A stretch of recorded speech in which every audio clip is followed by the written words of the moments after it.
Bon, bonsoir à tous. On est donc le 11 novembre. Le 11 novembre 2020. Je vais aborder quelques schémas du chapitre 9.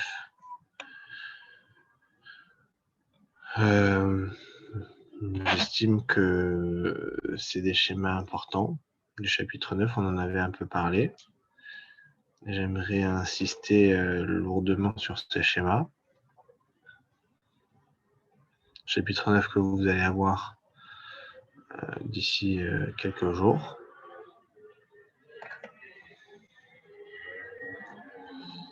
Alors, dans ce schéma, il est très important de bien constater qu'une protéine qui doit être importée, c'est une protéine qui a un LS, un signal de localisation nucléaire. Et donc, elle est d'abord reconnue par une importune alpha et une importune bêta. Ici, il n'y a pas de RAN. Donc, pas de RAN plus GTP ici. Par contre, quand il y a importation, on passe par le transporteur central, non pas par les transporteurs latéraux. Et là, à la fin de l'importation, donc dans le nucléoplasme ici, on a intervention effectivement d'une protéine RAN plus GTP pour dissocier le trimère. Et donc, encore une fois, je répète, si on dit que RAN fait partie ici du trimère, c'est faux, mais ce que RAN intervient dans l'importation, c'est vrai. Donc après, c'est facile, hein, l'importune bêta, elle revient dans le cytoplasme grâce à RAN plus GTP, et l'importune alpha, elle est réinvestie dans le cytoplasme grâce à l'exportine et RAN GTP. Voilà, c'était ce détail-là que je voulais voir sur ce schéma. Je voulais revoir en tout cas avec vous. Alors, bon, ça c'est la figure 6, hein, je reviens un peu en arrière, même s'il est un peu en avant dans le cours. Mais je répète que ici, la lamina, qui est le cytosquelette du nucléoplasme, se situe à ce niveau-là, donc sous-membranaire dans le nucléoplasme, et est fait surtout normalement de lamine B. Les lamines A et C, eux, de manière assez générale, elles sont dans le nucléoplasme, elles sont solubles. Lamine B, elle a un groupement farnésyl. Et ce qui est intéressant ici, c'est le récepteur IP3, qui son but est de augmenter le calcium nucléoplasmique. Et donc, lui, il est placé sur le récepteur IP3 sur la face nucléoplasmique de l'enveloppe nucléaire. Contrairement au RE, au Golgi, où ce récepteur IP3, il est situé face cytoplasmique. Donc ça fait partie aussi des choses intéressantes.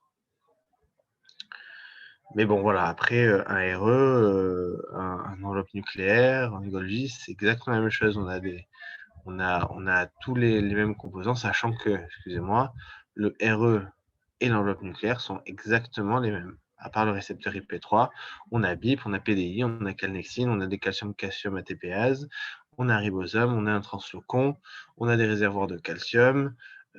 Voilà, on a tout le pack complet. Attention, ce qui est important, c'est ici que l'enveloppe nucléaire communique avec le cytoplasme, avec tous les microfilaments d'actine, microtubules et filaments intermédiaires, alors que dans le nucléoplasme, on n'interagit qu'avec les microfilaments d'actine.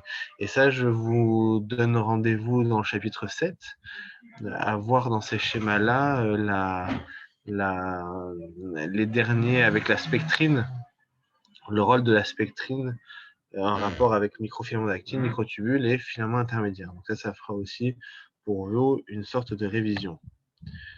Bon. Alors, ça c'est très important. Il y a une région dans la membrane, enfin en tout cas dans le boucle, la fibre nucléoplasmique, ok, c'est ce qu'on appelle les mares. Les mares sont des régions de l'ADN. Ce pas des régions de la matrice nucléaire, ce sont des régions de l'ADN. Et en fait, ces mares, soit elles sont utilisées, soit elles ne sont pas utilisées, mais leur but, c'est de s'accrocher à la matrice nucléaire. Et en fait, on a besoin de ces mares parce qu'elles constituent un point, si vous voulez, fixe. Et lorsque l'ADN est fixement attaché à la matrice nucléaire, c'est à ce moment-là qu'il peut y avoir donc la boucle, l'organisation de la boucle fonctionnelle. Et c'est à ce moment-là et que à ce moment-là qu'on peut avoir, par exemple, une transcription. C'est à ce moment-là que l'ARN polymérase numéro 2, par exemple, va se fixer sur l'ADN pour former les ARN messagers. C'est à ce moment-là qu'on va avoir une réplication, une transcription. Et donc c'est intéressant. Sans ces mares, sans ces matrix attachment region de l'ADN, il ne peut pas avoir de transcription. Et donc ces mares, c'est intéressant de savoir où elles sont situées. Elles sont situées sur le domaine 5' de l'ADN. Okay, on va le voir ici. Voilà, donc ça c'est un peu un résumé de ce que je veux dire. On s'en fout un peu. Et voilà, et ces mares, on va descendre un peu, et là on va faire un lien un peu avec le chapitre 10, mais ces mares, vous voyez qu'elles sont au niveau de la région 5' de l'ADN, proche de la région de la transcription, ok. Et en fait, on va avoir, lorsque ces mares vont être attachées à la matrice nucléaire, vont être utilisées, alors les protéines de régulation de la transcription et l'ARN polymérase, donc ici, c'est les FRT, plus l'ARN polymérase. Donc le FRT va se mettre sur les régions régulatrices, alors que l'ARN polymérase sur le promoteur. Ça, c'est capital. Attention ici, évidemment, on n'est pas au niveau d'un ARN. Okay, on est au niveau d'un ADN. Et donc à ce moment-là, on a une fois plus courbure de l'ADN 2 fois. Et ça permet justement la transcription.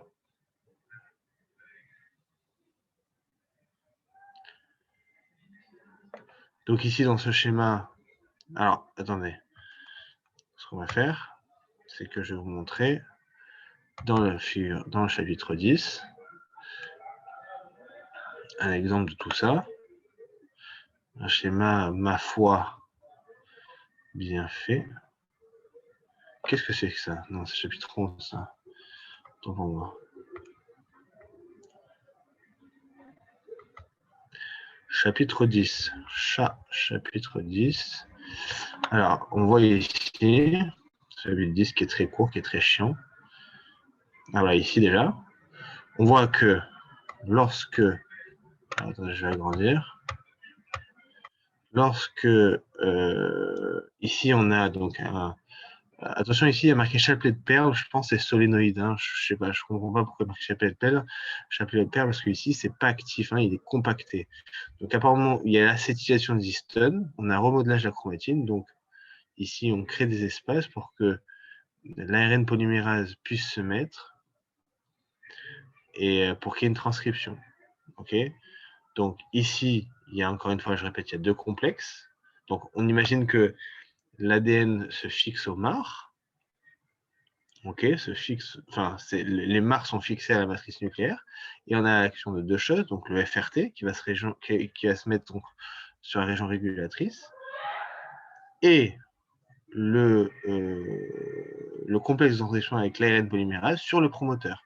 Et on a ici nos fameuses une courbure, deux courbures.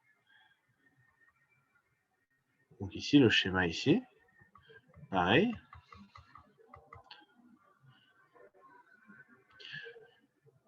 qui retrace bien. Donc ici, on a nos marques qui sont utilisées. Donc les boucles fonctionnelles est bien. Donc la fibre nucléosomique est nickel. On a ici unité de transcription, ici région régulatrice. Sur la région régulatrice, on a le FRT qui est ici, qui vient en dimère d'ailleurs, oui, qui est en dimère qui va se fixer à ce niveau-là. Et le complexe de transcription ici, qui va se fixer sur la région promoteur. Ok, donc ça, c'est les différentes étapes. Première étape, MAR. Deuxième étape, facteur de régulation qui arrive en dimère et l'ARN polymérase. Troisième étape, fixation et courbure. Donc ici, on a bien ici le FRT en dimère qui va sur la région régulatrice, faites attention. Et ici, le complexe de transcription avec l'ARN polymérase sur le promoteur. Je n'aurai de cesse que de le répéter. Donc après ça, quelque chose d'un peu différent. On va avoir ici l'ADN qui va donner donc à partir de donc ça c'est la suite si vous voulez de ce schéma. Lorsque l'ADN est maintenant prêt, il y a les ARN messagers, les ARN polymérases qui viennent, le FRT qui est arrivé, etc. Là, on va pouvoir passer à l'étape transcription. Donc là, on a les ARN polymérases, on ne le voit pas ici, mais ici, vu qu'on a un ARN messager, c'est l'ARN polymérase du type 2, qui va faire ce qu'on appelle qui va permettre la transcription donc, de l'ADN en ARN. Puis on a un épissage. Donc première étape, je répète, l'ARN polymérase qui arrive pour donner un pré-ARN messager. Puis à partir du pré-ARN messager, on a un épissage fait par SNURP. Alors je rappelle, je l'ai vu, je vous l'ai dit 20 fois, mais figure 21 du chapitre 9, on a les SNURP, les SNORP, d'où ça vient, où ça va. Mais on voit que SNURP, c'est dans le nucléoplasme. Et ici, on est dans le nucléoplasme et on fait un épissage. SNORP, vous vous souvenez, et on va le voir de suite, il va cliver les brins antigéniques de l'ARN-R et lui va intervenir dans le nucléole. Même si SNORP a subi une maturation de lui-même dans le nucléoplasme, il va intervenir dans le nucléole. Ici, on est dans le nucléoplasme. Donc, il va faire un domaine d'épissage avec l'excision des introns. Et ici, on a notre ARN mature avec la coiffe en 5' et la queue polia sur 70% des ARN messagers. Puis, il y a des protéines cytosoliques qui vont être importées. Donc, ça va être un RNP, ici. Contrôle de qualité, donc ça va être exporté. Attention, vous allez dans votre figure 10, figure 11, excusez-moi.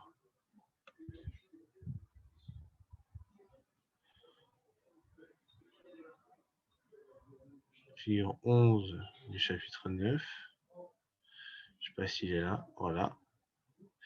Et qu'est-ce qu'on nous dit? On nous dit que l'exportation des ARN messagers fait intervenir la plupart du temps RAN, ok, sauf pour l'ARN messager. Bon, pour l'ARN messager, il n'y a pas intervention de RAN plus du GTP.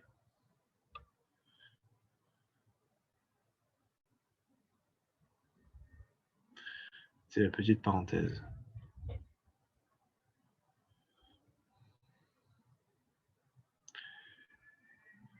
Faites attention ici, à ne pas confondre avec le schéma précédent, avec le MAR en 5', etc. Ici, on est en présence d'un ARN messager. Faites attention, c'est le piège classique.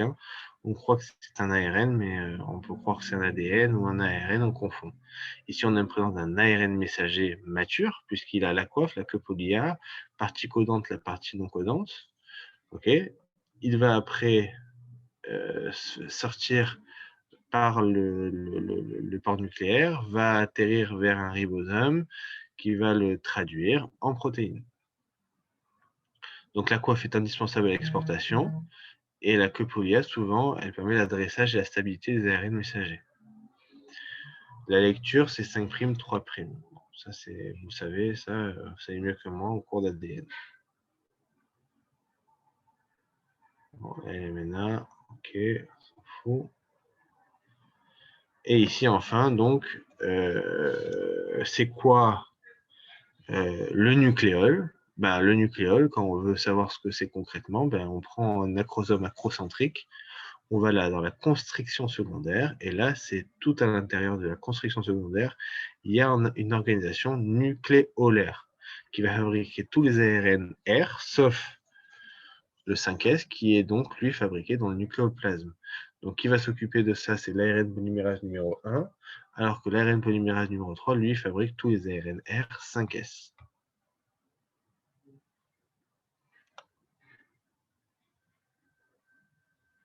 Vraiment, n'hésitez pas à vouloir me poser des questions. Hein. Je reçois pas mal de questions en BioC chaque jour. N'hésitez pas. Hein. S'il y a des questions, moi, je vous explique chaque schéma. Il y a un schéma que vous ne comprenez pas, je suis là. Donc, nucléole ARN polymérase 2, nucléoplasme ARN polymérase 3. Ici, on est dans le cas, dans le nucléole, on a un ADN R qui va donner donc grâce à l'ARN polymérase numéro 1 qui va donner l'ARN 45S qui n'est pas mature. Là, il y a SNORP et des endonucléases qui vont cliver les spaceurs intragéniques. Faites attention, ici, ce n'est pas un épissage. Okay, ça ressemble, mais ce n'est pas un épissage. On a 3 ARN R, 18S, 5,8S, 28S.